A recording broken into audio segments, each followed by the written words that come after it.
সম্পদে কেউ হাত দেবেন না।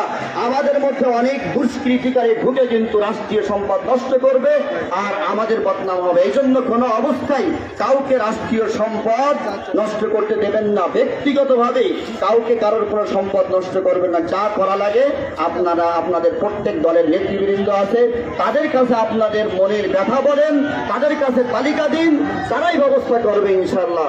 আবারও আমি এই দেশের আপামার জনগণকে ধন্যবাদ জানিয়ে আল্লাহ তাআলার কাছে শুকরিয়া জ্ঞাপন করে আমার বক্তব্য শেষ করছি। আলহামদুলিল্লাহ।